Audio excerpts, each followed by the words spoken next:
So the revolutionary thing about this analyzer is that we've eliminated the radioactive source, and that is really, really important. I'm Don Sackett, CEO, co-founder of SciAps, and we're here to show you this great new lead paint analyzer that we introduced about a month ago into the marketplace for lead paint inspections. The device now has its HUD PCS. It's a great PCS. It's been published at the federal action level of 1.0 milligram per square centimeter, 0.5 for New York City, and 0.7 for state of Maryland, LA County, a few other places that operate at the 0.7 milligram action level. So the revolutionary thing about this analyzer is that we've eliminated the radioactive source, and that is really, really important, because that means you don't have any of the radiation licensing headaches and costs that many of you have been dealing with for decades. You never have to replace a source, so you have much lower operating costs. In fact, the X-ray tube that's in this device, we give it a 5-year warranty, so over 5 years you'll never have a replacement cost for that source. And you can travel with it easily because it's no radioactive materials, it's a simple registration process, and also the device never gets slower. It starts fast. In fact, if you review our PCS, it's the fastest analyzer for lead paint on the market. So it starts fast and it stays fast. You never lose speed because there's nothing in there decaying away. And what I like about it too is when the device is not in use, just take your everyday Geiger counter, there's no radiation at all. There's no X-rays coming out when the device is not in use, as you can tell. So think about that and compare that to your isotope-based analyzer.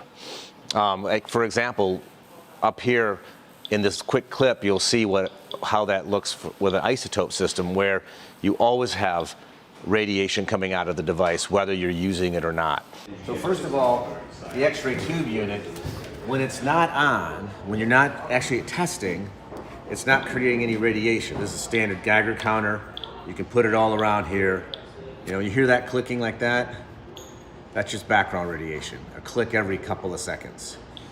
And when you put it up close to the device, there's no change. So what you're seeing is there's no X-rays being made when you're not using the device.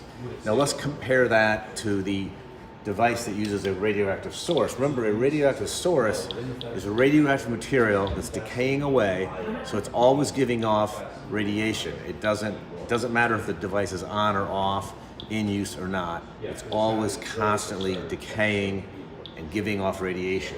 So the isotope unit, all right, again, here's our background way out here, but when you put it up close to the unit, you can see here there's a fair amount of radiation coming out, even when there's no test being taken. All right, there's more on the sides, there's a little more on the bottom, but that again, this device is not being operated. That's just how it is all the time. Anyway, so that's the quick tour. Let's give you a quick tour of the analyzer, and then we'll shoot some stuff to show you how fast it is, and then we'll go through some of the features. So first of all, this is the gun. The battery pack is down here. It gives you about 6 to 8 hours of use. You get a spare battery, you get a charger, and the display is on the back of the analyzer, so it's easy to read while you're testing. One thing you'll notice up front, there's no proximity sensor like on your isotope device. Because there's no radioactive material, you don't need the proximity sensor, so you don't have to worry about always having the gun flush on the material you're testing. That's a big advantage. There's no proximity sensor to break or get jammed or something to override for dark paint. Anyway, so that all goes away with this device. Inside here is where you can plug it in for AC power. You can download the data through a USB. It's also got Wi-Fi, it's got Bluetooth, and we even have a cloud feature if you're interested in that, where you can pull the data in real time off any device anywhere in the world. So that's in a quick summary, that is the analyzer. So let's take you through the operation of the device as the PCS describes. First of all, when you turn it on, the first thing you do from a cold power up is you put this little clip on the front and you press calibrate. And what that's doing is that's calibrating the detector energy scale and the X-ray tube internally. That takes about 15 seconds, and when it's done, as you'll see, it just says pass calibration and you're good to start testing. So there, calibration has been successfully completed. So you do that, and then the next step is to do your PCS calibration check. So we include a little test block.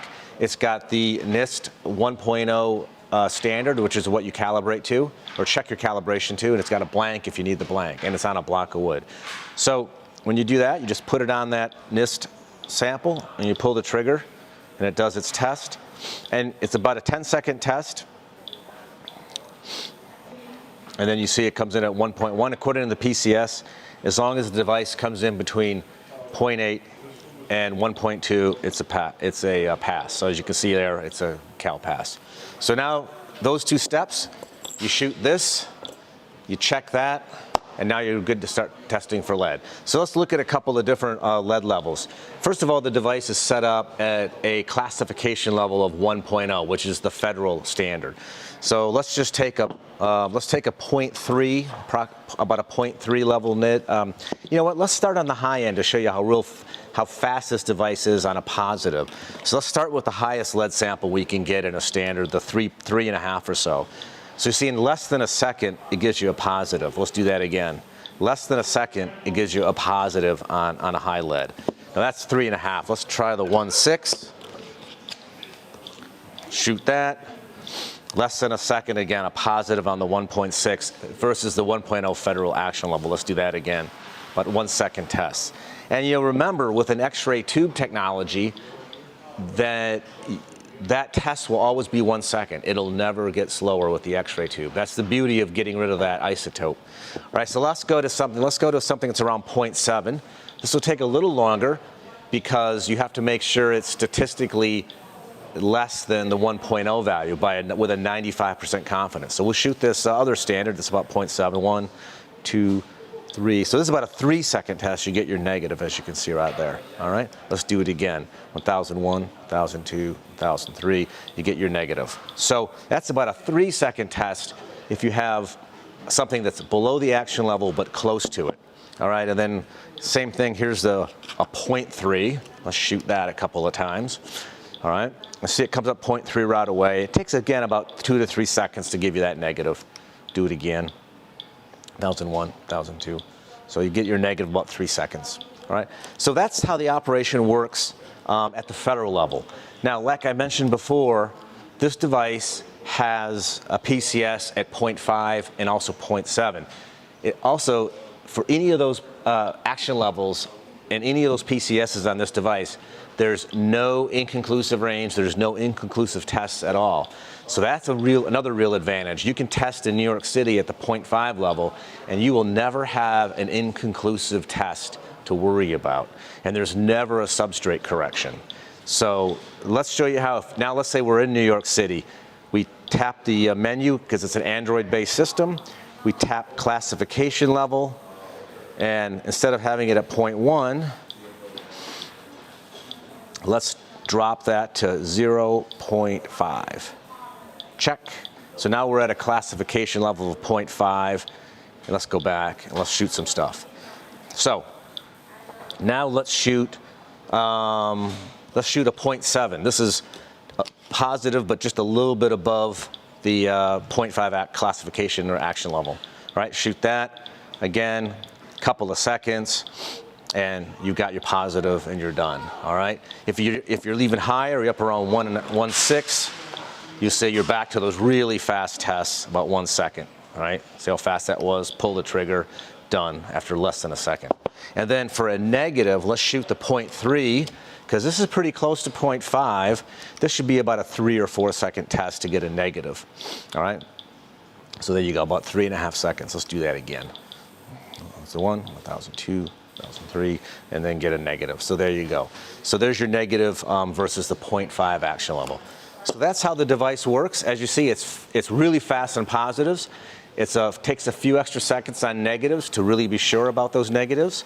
And the best thing is, without the radiation source, you'll never ever get slower. You'll never have a source to replace, and you won't have that $3,000 or $4,000 cost you've been paying every year and a half to resource your device. All that goes away with this analyzer. So you're totally covered for at least 5 years. A few other features to talk about. before we get into the some of the data entry and the reporting. First of all, you see this. There's this opening down here is a camera. There's actually two cameras in this device. There's an internal camera that allows you to see the sample. Now that may not be really important in lead paint testing because you're not looking at really small areas, but it's there if you need it.